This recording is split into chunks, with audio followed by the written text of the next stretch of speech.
जय हिंद दोस्तों। 100 शब्द प्रति मिनट की गति से संपादकीय डिक्टेशन स्टार्ट।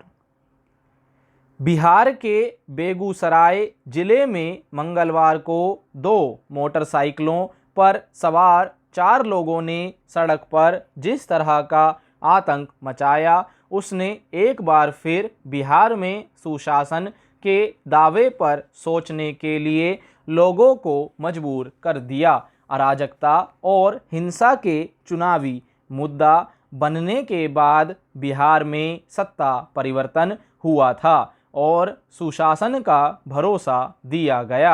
अपराधों की प्रकृति, उसके तुलनात्मक आंकड़े और उसके प्रति शासन का रुख बहस का विषय हो सकते हैं, लेकिन शायद कोई नहीं चाहेगा कि राज्य में आपराधिक तत्वों की गतिविधियां बेलगाम हो जाएं।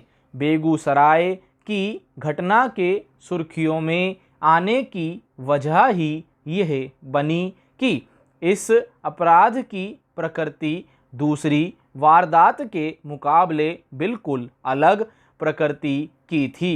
2 मोटरसाइकिलों पर सवार 4 अपराधियों ने राष्ट्रीय उच्च पथ 28 पर करीब 30 किलोमीटर तक गाड़ी चलाते हुए बेलगाम गोलीबारी की। गोली लगने से एक व्यक्ति की जान चली गई और 10 लोग घायल हो गए। पहली नज़र में ही साफ लग रहा था कि सड़क पर गाड़ी चलाते हुए इस तरह गोलीबारी किसी खास व्यक्ति को निशाने पर लेकर हत्या करने के मकसद से नहीं, बल्कि आतंक फैलाने के लिए की गई थी, जिसमें किसी की जान की परवाह नहीं थी। स्वाभाविक ही घटना की प्रकृति को देखते हुए यह सवाल उठा कि इतनी लंबी दूरी तक कुछ अराजक तत्व लगातार गोलियां बरसाते रहे और इस बीच कहीं भी सड़क पर उन्हें रोकने टोकने के लिए पुलिस वाले नहीं दिखे, जबकि उम्मीद यह की जाती है कि भाग रहे किसी भी अपराधी को पुलिस का तंत्र कुछ ही देर में पकड़ लेगा। राहत की बात सिर्फ इतनी है कि गोलीबारी कर गायब हो गए 4 आरोपियों को सीसीटीवी के फुटेज, मोबाइल के लोकेशन और अन्य तकनीकी यंत्रों की मदद से पुलिस ने अब गिरफ्तार कर लिया है।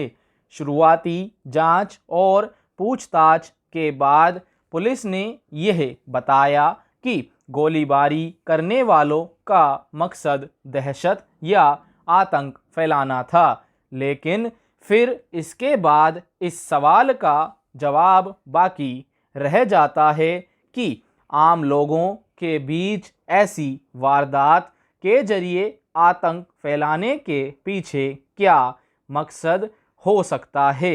संभव है कि पुलिस अपनी जांच पड़ताल के बाद इस पहलू का भी खुलासा करे, लेकिन 30 किलोमीटर तक सड़क पर अपराधियों ने सरेआम और बेरोक-टोक जैसा आतंक मचाया, वह कानून व्यवस्था के मोर्चे पर एक गंभीर खामी का सूचक है।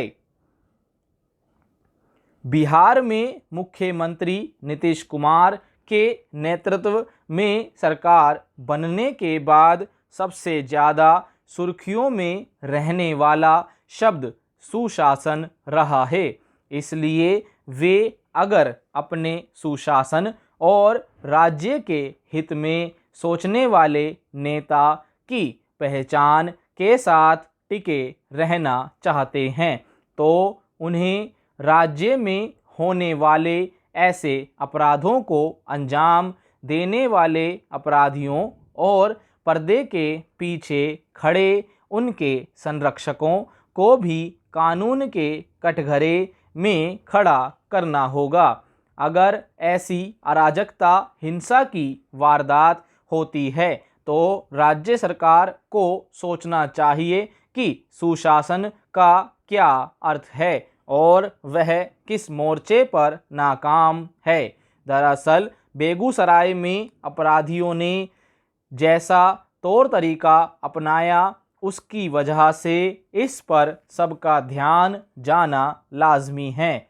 यह कहा जा सकता है कि सरकार की सक्रियता और पुलिस की तत्पर कार्रवाई के बाद 4 आरोपी गिरफ्तार कर लिए गए हैं।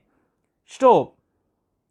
दोस्तों, आपको हमारी डिक्टेशन कैसी लगी कमेंट बॉक्स में अपने सुझाव जरूर दें। धन्यवाद। मिलते हैं अगली वीडियो में।